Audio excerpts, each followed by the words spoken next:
Go ahead and press the play. If they're reading it from a minor card, they're not really talking to you. Everything you want to hear from the voice of Cerritos College. WPMD on the Nets, where people make a difference. Good morning, everyone, and welcome to Beyond the Ropes. I'm Rob. I'm Ethan. Now, let's get right into the results. All right, busy week for WWE. Let's start with Monday Night Raw as the show opened with Chris Jericho and Kevin Owens on the highlight reel. They congratulated themselves and gave thanks to one another for keeping the Universal Championship between them, between the best friends. They insulted Seth Rollins, obviously. After what happened last week, Chris Jericho got involved in the main event for the Universal Championship between Rollins and Owens. But then they were interrupted by Roman Reigns, who challenged Kevin Owens to a match that same night with the stipulation that if he beats him, he would earn a title shot at the next pay-per-view, Roadblock End of the Line. And Kevin Owens accepted, but not without a little dissension between the best friends Jericho and Owens. Owens told Jericho to shut up, and Jericho wasn't too happy about that. They had a little back and forth, I guess, not long after, in a backstage kind of, talk, discussion, and it looks like they're not the best friends anymore, but we'll have to see how that goes in the next few weeks. The opening contest was between the dominant Braun Strowman taking on R-Truth. It was a quick match. Strowman won with a running power slam reminiscent of the British Bulldog. After the match, Strowman beat down R-Truth's tag team partner Goldust, and Sami Zayn, who wanted a little redemption from last week, tried to make the save, but he was practically demolished by Strowman before Mick Foley and officials came down and interrupted. Following the commercial break, Mick Foley was explaining why he stopped the beatdown between Braun Strowman and Sami Zayn. He was trying to save Sami Zayn for himself, and that led to a pretty intense back and forth between Zayn and Foley, and ultimately Zayn called Foley, who he considered his mentor, a hypocrite before walking off stage. So there's a little maybe teaser that Sami Zayn could be heading to another brand possibly soon. There's been rumors going on for a few months now, a few weeks at least. Remember that Cesaro poster? Oh, that's right. Last week I believe there was also an issue with, I guess it was it Switzerland? Yeah, the tour. The tour. The tour that they're having in Switzerland. Switzerland's own Cesaro is not featured on the poster, which he wasn't too happy about. So, Cesaro has, I think, publicly said that he wants to be on SmackDown as well. He doesn't feel treated there really fairly. But speaking of that, there was a little Cesaro Sheamus kind of team brawl, or should I say bar brawl, in Charlotte, North Carolina, where they were at. Where they pretty much kind of finally, after the last few months of dissension and being forced to team with each other, they thought this was going to be the last time. Last week was going to be the last time that they were teaming with each other. That was not the case, because they ended up destroying people at the bar after being insulted by them, and they united finally. So it'll be interesting to see where they go from there. I'm assuming they're going to continue as a team, but that's a nice development in their storyline. Heading into the Cruiserweight division, Tony Nese took on Charlotte's own Cedric Alexander. Drew Gulak was on Nese's corner in this match, and he distracted Alexander enough for Nese to hit a pump handle powerbomb for the pinfall, and got the victory there. Later on that evening, Chris Jericho was attempting to leave the building. After an interview he gave, explaining that he was not needed for the Owens Reigns match. He was leaving and decided it's time for him to go. but as he was leaving the building, he was attacked in the parking lot by the man, Seth Rollins, who got some redemption after Jericho got involved in his title match last week. Seth hitting a pedigree on top of a parked car. So that's an interesting development there. What I see a future feud possibly heading into roadblock, next month or later. It is next month as of tomorrow, right? Yeah, they're keeping them busy. I guess they want Rollins busy so that, I guess, Reigns, I think it's a title shot. So. Reigns, well, speaking of that, we'll get into that in a little bit, but yeah, I think right now Roman Reigns is going to go after that Universal title. But it gives Rollins and Jericho something to do, and we've seen Rollins and Jericho these past few months in matches already, but I think they're two very top main eventers right now that will definitely put on a great match and a good storyline heading into Roadblock. Moving on to the women's division, a title match between Sasha Banks and Charlotte. After a little back and forth, it ultimately ended in a double countout in which Mick Foley came out and made the match no disqualifications, falls count anywhere in the main event. So these women are making history. This is the third time that they're main event. Well, technically it's the second time that they're main eventing Raw. It should have been third. The first one was like almost the main event. But it shows you the impact that these women have had in this division and in this industry. And we'll get to that match a little bit later. Moving on, Enzo Amore took on Rusev. Enzo won by disqualification when Rusev hit him right in the crotch area with full view in front of the referee. So Enzo got a victory there. So I guess they're tied 1-1 in matches. So that feud will likely continue. The number one contender to the Cruiserweight Champion, Rich Swann, took on Noam Dar, with Swann defeating Dar. Brian Kendrick, the Cruiserweight title holder, sat in on commentary for the match. Swann won by pinfall after hitting the Swan kick. And obviously that was to intensify their feud for the 205 live show exclusively on the WWE Network, which happened last night after SmackDown. And then moving on to Roman Reigns taking on Kevin Owens. Back and forth match as usual. Roman Reigns got the victory, and he is now the number one contender for the WWE Universal Championship. So it looks like we're going to see U.S. Champion versus Universal Champion heading into that pay-per-view. It'll be interesting to see how they do that, because Reigns is United States Champion, and you don't want him looking weak, getting pinned by Owens. But at the same time, unless you're going to give Roman the title, Owens should not be looking weak either. So that'll be interesting to see how they move forward with that. In a sit-down interview, Paul Heyman admitted that he and Brock Lesnar screwed up by taking Goldberg too lightly. And he said Lesnar was embarrassed, and Lesnar is officially entering the Royal Rumble match where there will be one winner, 28 losers, and one victim, Goldberg.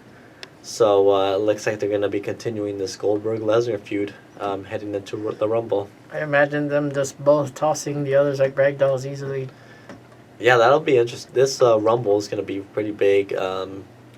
They're looking to fill out, I believe, was it the Alamo Dome? It fills up like 60,000 people, I've heard.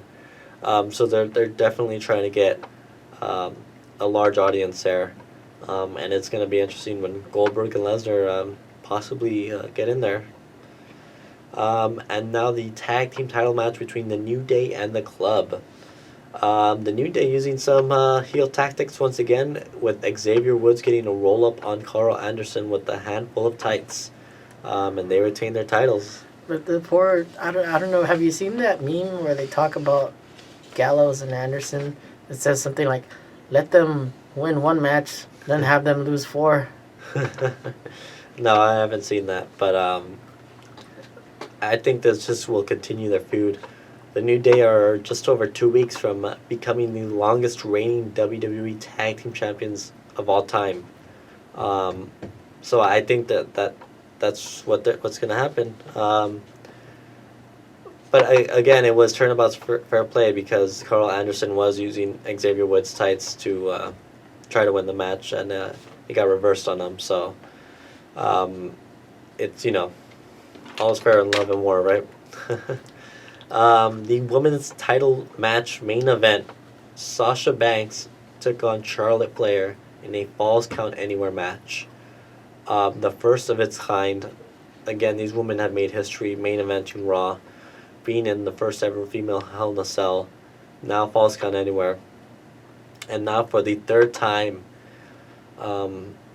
Sasha Banks, after forcing Charlotte to tap out in a handrail assisted bank statement, she is now a 3-time women's champion, defeating Charlotte in her hometown of Charlotte, North Carolina, and even getting a little seal of approval by getting her hand raised by the Nature Boy Ric Flair.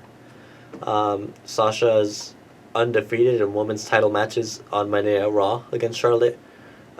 So it'll be interesting to see if they give Charlotte a rematch at Roadblock, because Charlotte is technically unpinned on pay-per-views.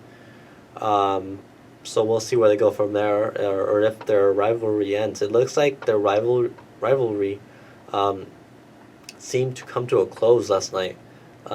They mentioned, the feud that's been going on, and it seemed that way, but who knows? They could continue this feud for a very long time, and I think people are going to be very interested. They're exceeding expectations and pushing boundaries. I think it has to come to a point though where there has to be a program between Dana and Charlotte. I think that'll eventually come to. I don't know when exactly, but I agree that there should be a feud between them. Dana was not involved in the match at all last night, in either of the 2 matches that they had. So we'll see where that goes, I guess. Moving on to SmackDown Live. The show opened with the contract signing between Becky Lynch and Alexa Bliss,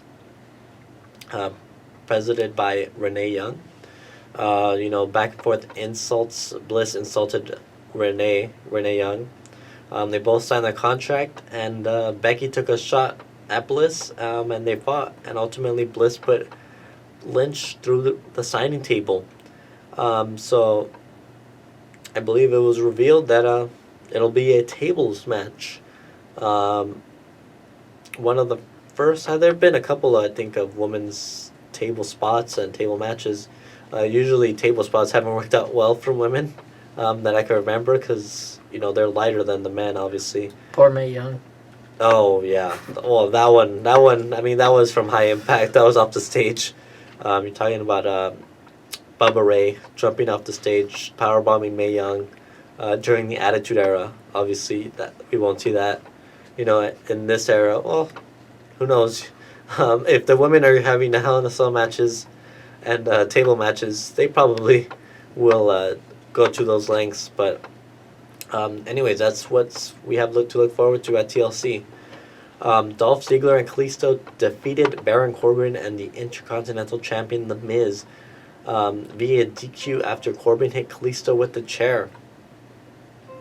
And it was confirmed that they're going to have a chairs... Well, it was confirmed last week that it would be a chairs match between Corbin and Kalisto at TLC. Following that, Carmella came out to give John Cena a message that at TLC she's going to hit Nikki Bella with the chair so hard that her Bella twins will end up on her back. Obviously, I hope you get the reference there. But Nikki ran out and attacked Carmella and sent her running from the ring. James Ellsworth, the newly contracted SmackDown superstar, was the guest of the Ambrose Asylum. Ambrose made fun of Ellsworth for a bit. It was a very comical episode of the Asylum before AJ Styles came in to break up the talk and attack both of them. After hitting him with the ladder and a chair. Styles gave Ellsworth a Styles clash from the bottom of the steel steps. And unfortunately, James Ellsworth was carried out. But yeah, that's his first week as an official SmackDown superstar. Not a very a good way to start your career, right? Obviously, Styles not happy with losing to Ellsworth. What was it, 3 times now? So yeah, Styles made a statement there. In a rematch from the Survivor Series kickoff, Kane defeated Luke Harper after hitting a chokeslam. And then in the final match of the night, it was Bray Wyatt and Randy Orton taking on American Alpha, where the winner would take on Heath Slater and Rhino at TLC for the tag team titles. And the Wyatt family got the victory after Randy Orton hit Chad Gable with he hit Chad Gable with the suplex, and then both men managed to tag out. Wyatt ran into a series of suplexes from Jordan, and the lights went out with Luke Harper appearing at ringside. Bray Wyatt took advantage and ended up winning the match, hitting a Sister Abigail. Following that, AJ Styles interrupted Heath Slater and Rhino's backstage interview following the match, and Styles was then jumped by Dean Ambrose, and the two fought into the end credits. So that was this week's Raw and SmackDown recap. We'll be right back after this quick break.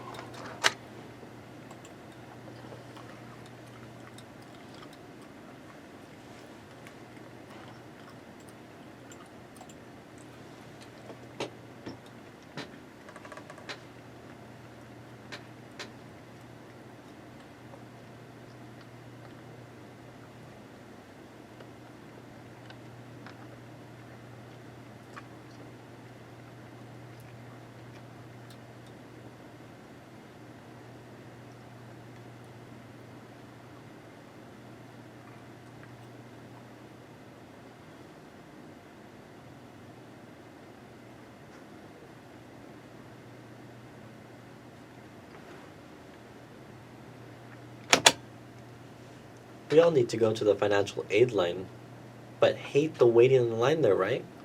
Download the QLess app and be free to wait anywhere on campus. With the QLess app, you get real-time updates on your status in the line, and you'll be notified when it's your turn in line. It's so easy, and you can even wait in line while you're in class. Download the QLess app now and skip the wait lines.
And welcome back to Beyond the Ropes, ladies and gentlemen. Now, I know that we are, if you haven't tuned into the show before, every week we try to bring you some insight also from some amazing superstars, whether they were past or present, and that also have come from different countries, or maybe they represent a different state. And I realized... we're at episode 13. And when we think of number 13, we think of Taz. So we have to talk about Taz real quick before we get into the international superstars. All right, Taz, famous for being a wrestler, the human suplex machine in ECW. Intense superstar for a number of years. a former ECW champion, a hardcore champion. What other titles has he won? Other titles? I'm not. I think he was just a big figure in tag for sure. I think, wasn't he also with Spike for a while? I don't know.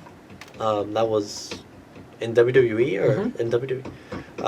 I'm not too familiar with Taz's career because he didn't have a very long wrestling career in WWE. It was very short lived, and then he became a SmackDown commentator for a number of years. But yeah, he was a competitor, mainly known in ECW. I want to say he was the last ECW champion. No, Rhino. That was Rhino. Okay. Yeah. But he was one of the last ones, if I'm not mistaken. Yeah. And he had feuds with Sabu. I know that was a big feud. And he would come out, wearing the towel. the towel over his head. Very kind of mystique, in a very mystique way. Like, he doesn't want any. He wants to cover his way to the ring. I guess not look at the audience. Kind of just focus on his opponent essentially. And yeah, a suplex specialist. His suplexes were incredible, hard hitting. He would win with the Taz mission, which was a submission maneuver, usually. But yeah, he would hit a number of suplexes before he would become a commentator on SmackDown for, I want to say, at least a good 7 or 8 years before he left the company, and moved on to TNA and commentated there for a while.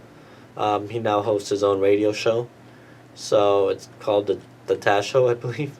And yeah, he just talks about professional wrestling now.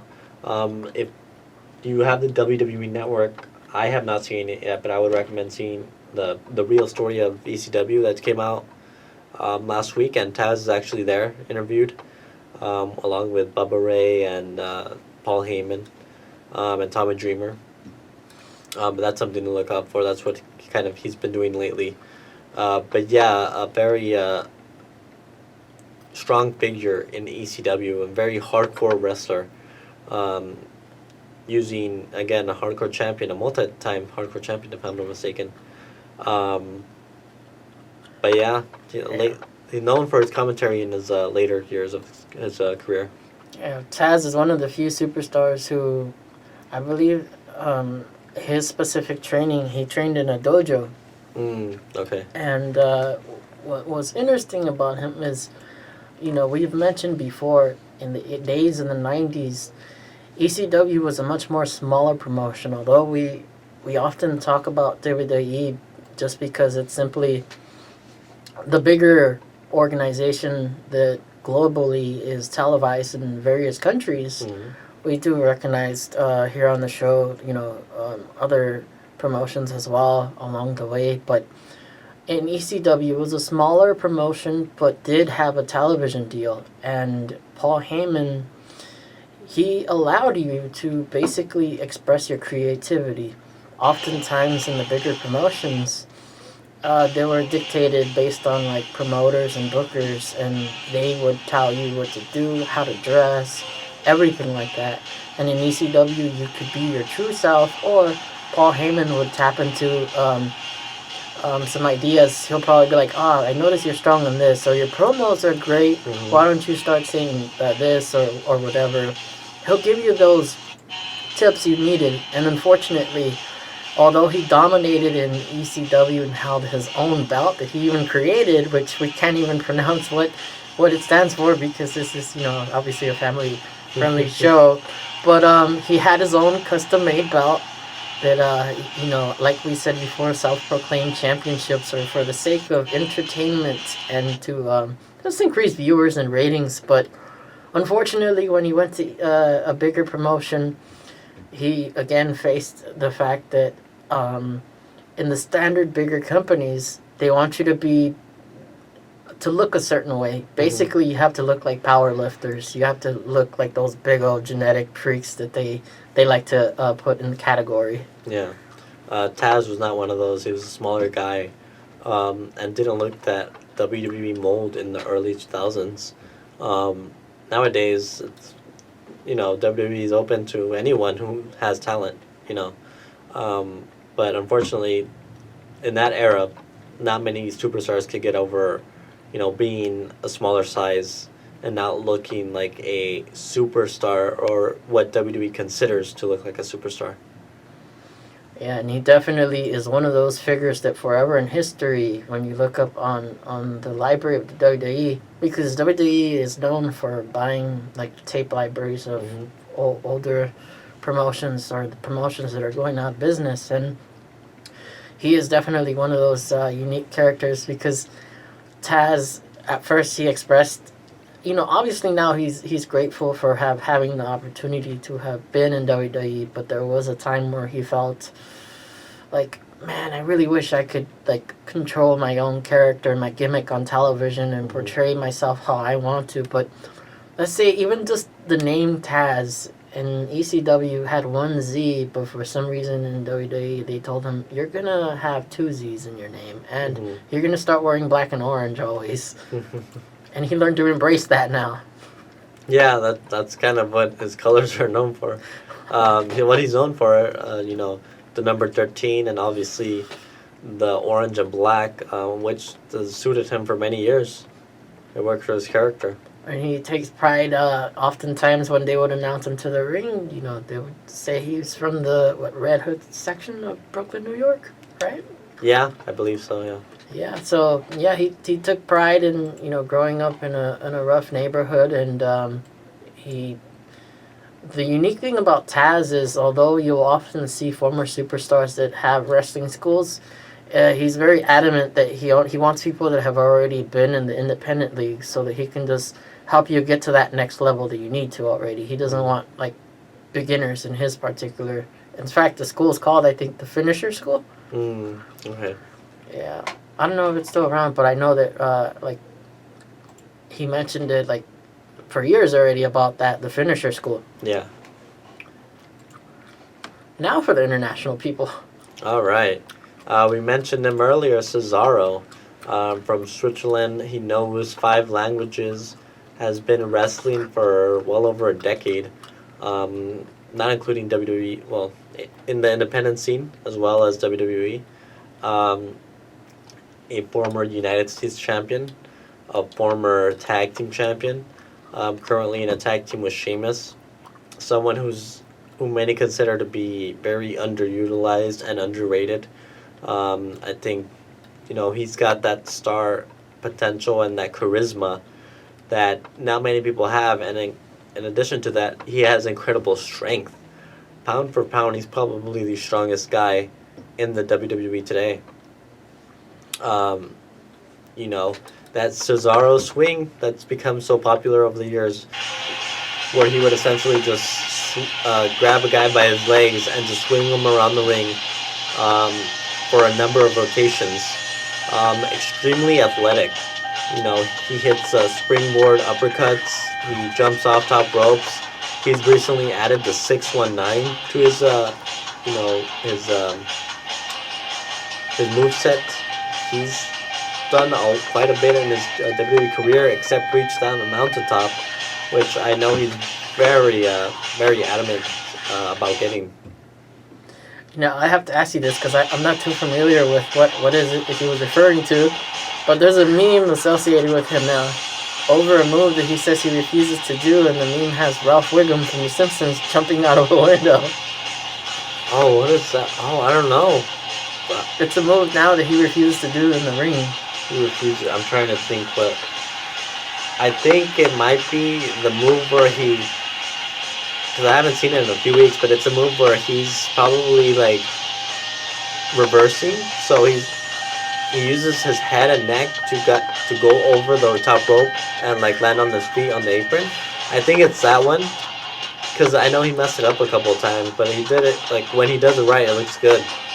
I want to say it's that move, because you said it's Ralph Wiggum. Ralph Wiggum, he's just totally stiff and just flying into the Simpson house, breaking through glass. I want to say it's that, because he uses his head and neck for that. It could also be maybe a springboard dive, but I think Cesaro would still do that. Yeah, I think I want to say it's that move, because I haven't seen it in a while. But yeah, I have not seen that meme. I have to check it out. But also nicknamed as the Swiss Superman, another move that I'd say he's popularized, which with other wrestlers is probably just a basic common move that not many people do, but he's made it popular. Is the uppercut. The uppercut train, as JBL will call it. Yeah, it's pretty much using kind of your arm just to hit uppercut, and he'll uppercut anybody anywhere. It doesn't have to necessarily be like the chin and under the neck. It'll be the back. It'll be wherever he can hit you, and essentially he'll hit those out of nowhere.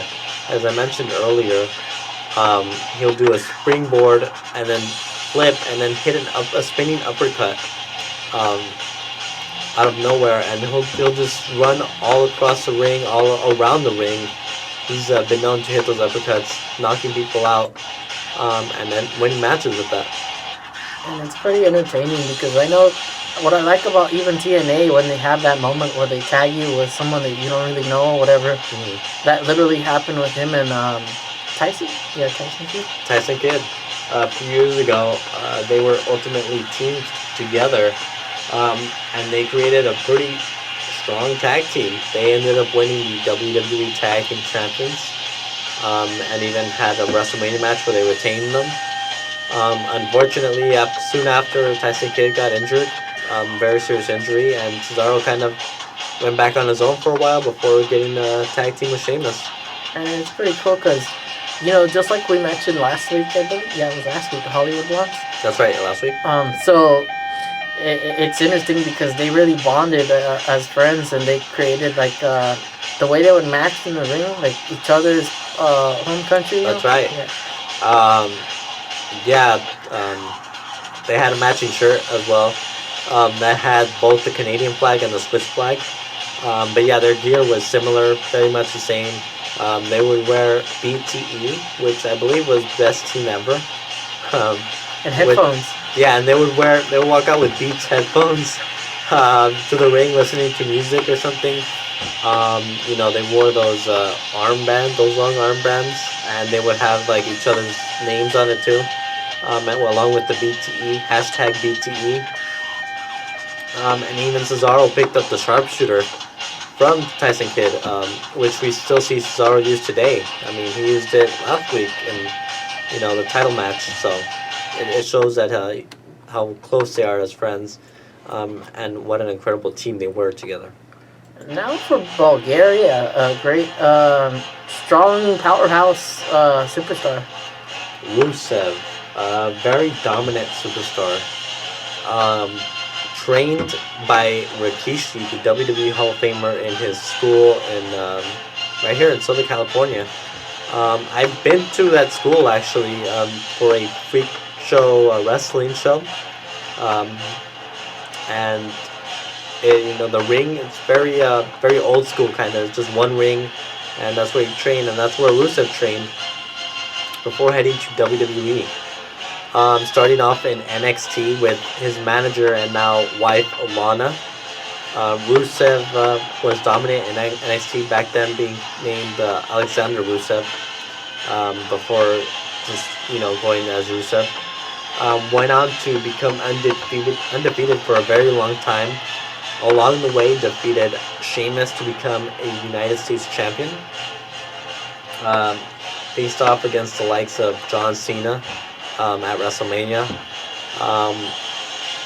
And then earlier this year, he went on to become a two-time United States champion before being defeated by Roman Reigns. So Rusev has had a very good career for being an international superstar, because a lot of times international superstars have a hard time of maintaining longevity. They're popular for a year, maybe two if they're lucky, and generally they tend to fall off and fall into obscurity. That has not happened to Rusev. He's been able to maintain his place in the company for a while, involved with storylines, like I said, with John Cena, with Dolph Ziggler. Not the most popular storyline there with Lana and Summer Rae, but He managed to get through that. The League of Nations group that he was in for a little while. And obviously the Roman Reigns feud, which I think rejuvenated his career. And now in getting involved with Enzo and Cass in recent weeks. Rusev is without a doubt a dominant athlete. I mean, he is the super athlete, as he calls himself. Very athletic, very agile, very powerful. And his submission maneuver, which is a variation of the camel clutch. I believe it's a camel clutch, right? Yeah. There's like two of them similar. But it was a camel clutch, which she calls the accolade, which tends to get people to tap out or pass out, and in very dominant fashion. That was really the first year of his career in the company where he just made people pass out, unable to continue. And still a very dominant and stable superstar in the company. And then it's interesting because I like how, I don't know if it was Jericho that mentioned this, but here in WWE, when a character, obviously when they're portraying people on television, if they're a bad guy, their character on television, they try to make sure that they, I guess, stay true. Like maybe they'll refuse to give an autograph here and there just because they're like a committed actor to their gimmick at the time. Mm-hmm. So they try to match that. But it's interesting because I'm pretty sure it was Jericho that said this, but in Japan it's a whole lot different. There you'll still have like guys that portray bad guys in the wrestling shows, and they'll go out to lunch with their friends that are currently playing the good guys on television. So it is pretty interesting. But for Rusev and Lana, there was a time they did turn Lana into a babyface, good guy character. But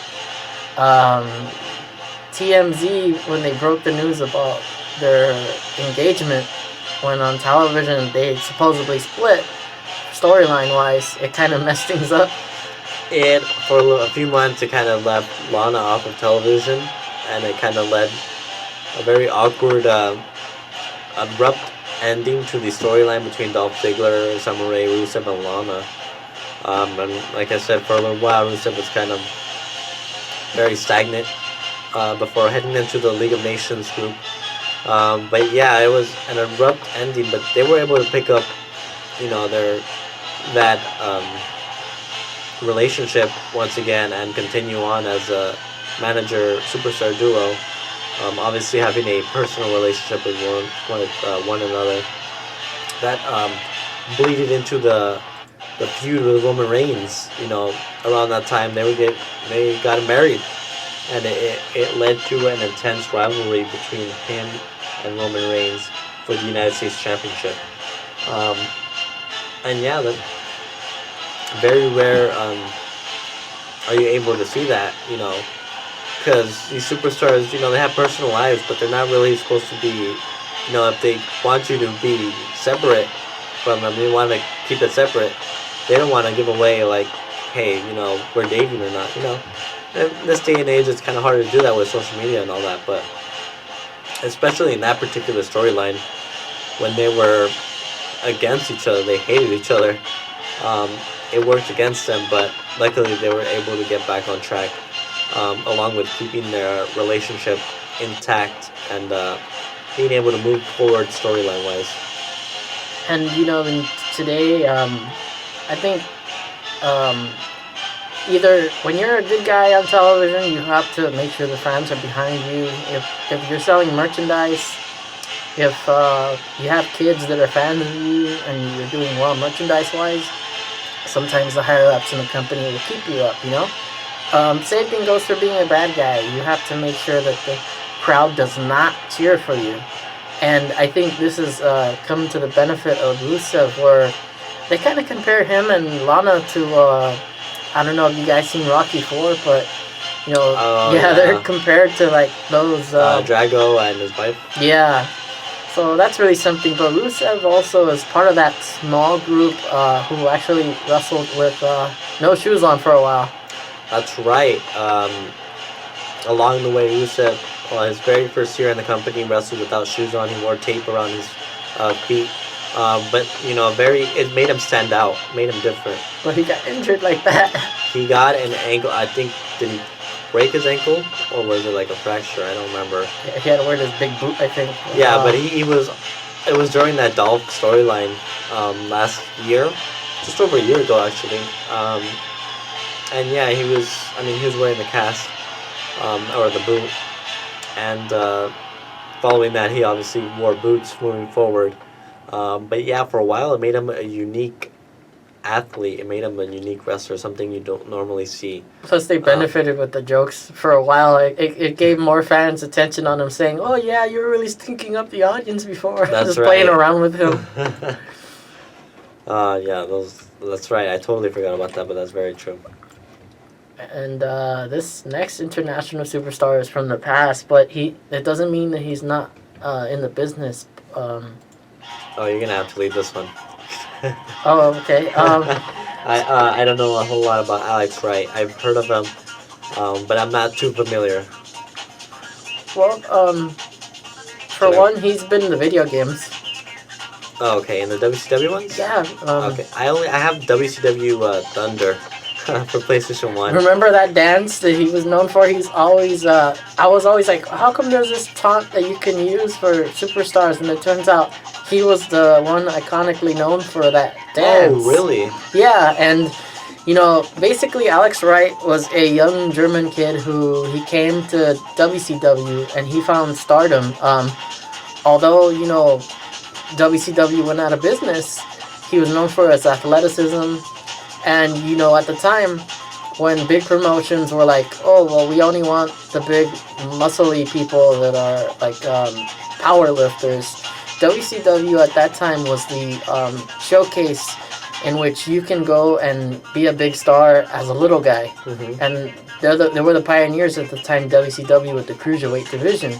Yeah, they had that Cruiserweight division before WWE did. WWE followed with the Light Heavyweight division. And now they have they're building up that Cruiserweight division again. But yeah, WCW was a showcase for a lot of international athletes. But yeah, he gained stardom, and he was obviously a big star with the Cruiserweight division. And he did go ahead and eventually win some championships as well. And I think that was probably the most interesting thing, is that at a young age, he was able to accomplish a lot. Because WCW, again, I believe, 2001, WCW was already bought out? They were bought out March or late April, or I believe it was late March. Yeah, three different division titles right here he won. Yeah, he won the WCW, Cruiserweight Championship. He won the World Tag Team Championship with Disco Inferno. Oh, I didn't know Disco Inferno won anything.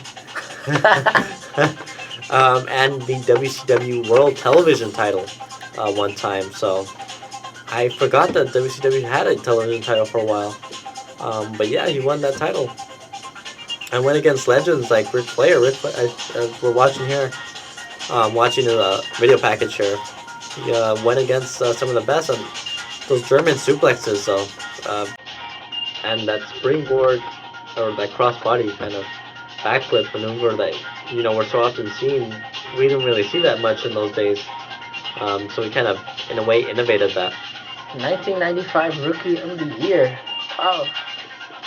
PWI Pro Wrestling Illustrated ranked them number 54 of the PWI 500 Best Wrestlers of the Year, and he was ranked 408 in the year 2003 as Singles Wrestlers of the Year.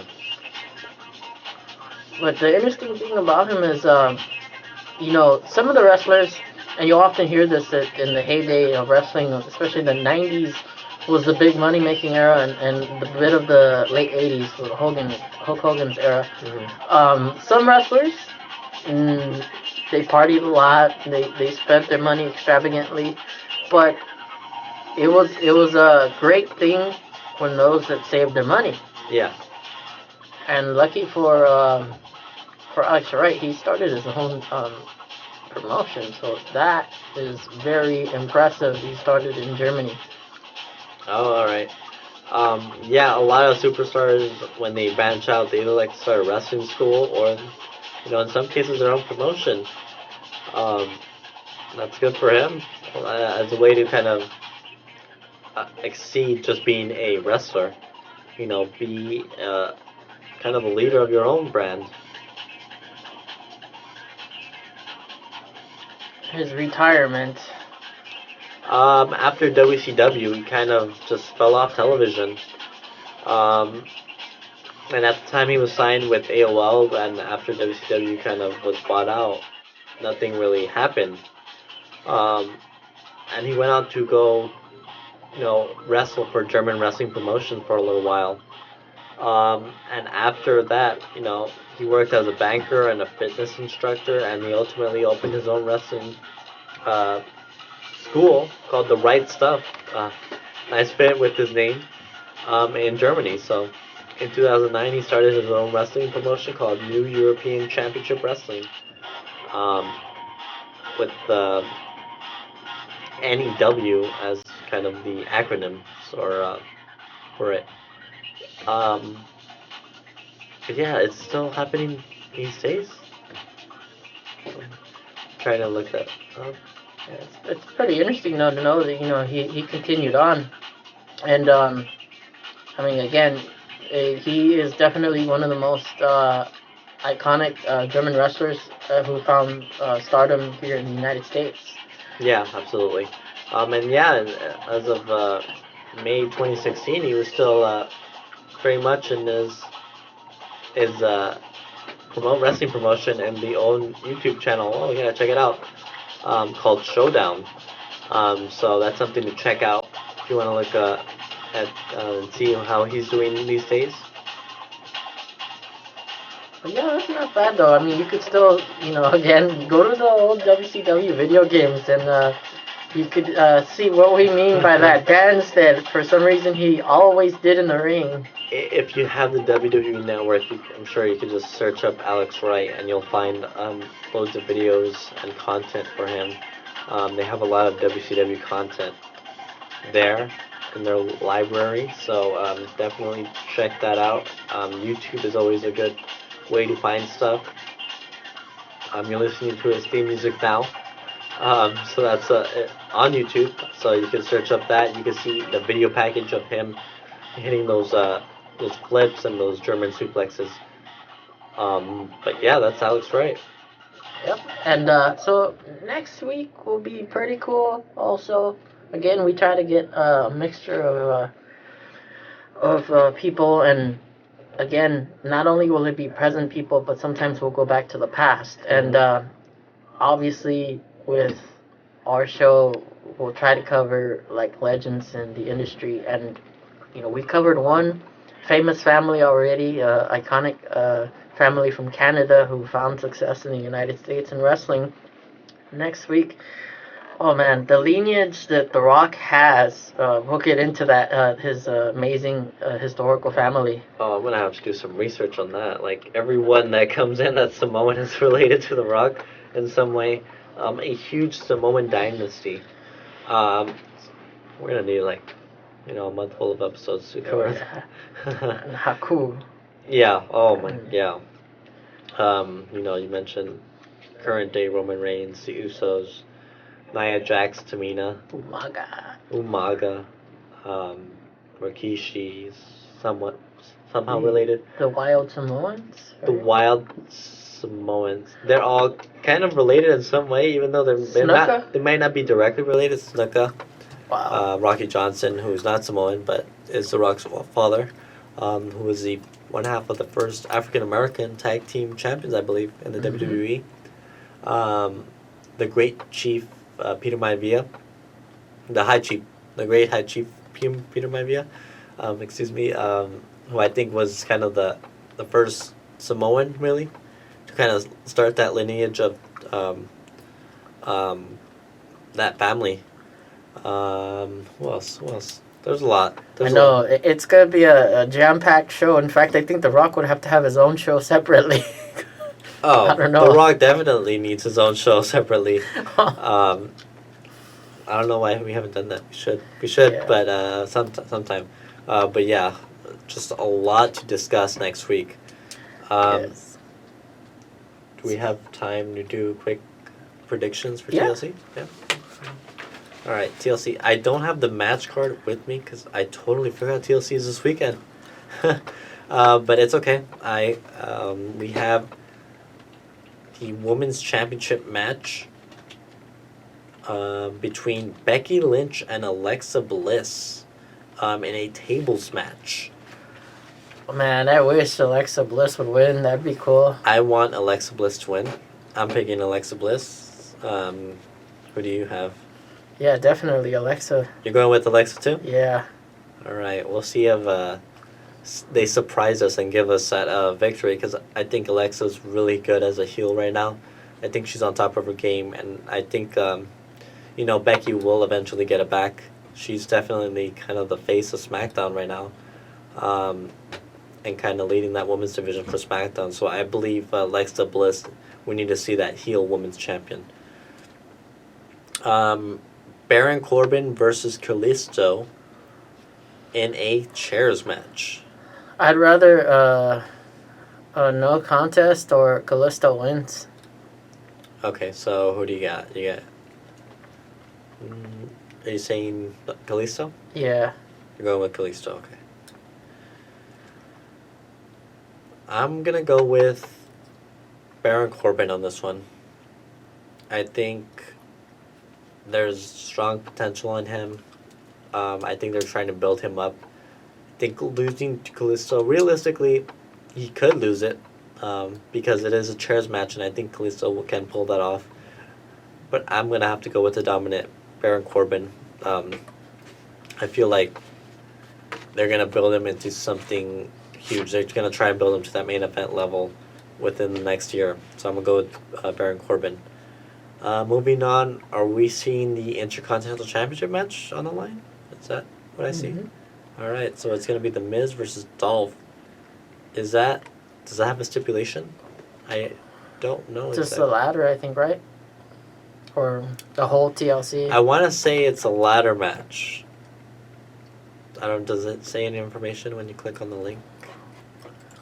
I would say, though, that considering Miz just barely recently won it, I don't see him losing the belt this soon. In fact, it could be whenever the belt is associated and all you have to do in order to win the belt is to grab it from the ladder. We've seen moments in wrestling where somebody else grabs the belt and just hands it to the person for them to win it. No, yeah. So I see something like that happening in order for Miz just to keep the belt.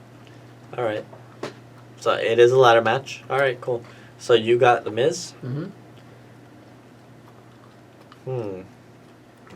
Because there's the Spirit Squad. That's right. Maurice, his wife. This could be a show stealer right here. I'm going to go with The Miz, though. I will agree with you on that. Miz just got the title. I don't think they're just going to give it back to Dolph so quickly. Nikki Bella No DQ. versus Carmella in a no DQ match. I say Carmella gets help. She wins somehow. Yeah, I'm going with Carmella on this. I think Carmella needs it more, and I feel like Carmella is once again kind of right behind Alexa Bliss in kind of being a very dominant heel on SmackDown. Then the tag team match between the Wyatt family. Oh man, the Wyatts, that would bring more attention to that division. And they won the belts. Slater and Rhino. Yeah. So who do you have? The Wyatts. Yeah, I'm gonna have to go with the Wyatts. I really can't. Wow, that's interesting. Yeah, this would actually be Bray Wyatt's first championship in the WWE. He's been in the company a few years and he has not held a title, which is appalling. I know they promote him so well, and then once he gets to a huge type of match where it counts, they have him lose. Yeah.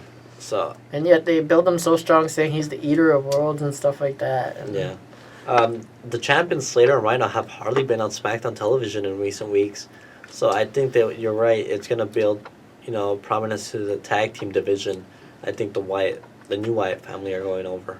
Plus, I mean, at the end of the day, I believe Rhino was only brought into WWE to help build the younger superstars. I don't think it was a permanent thing. Oh, okay. Yeah. Yeah.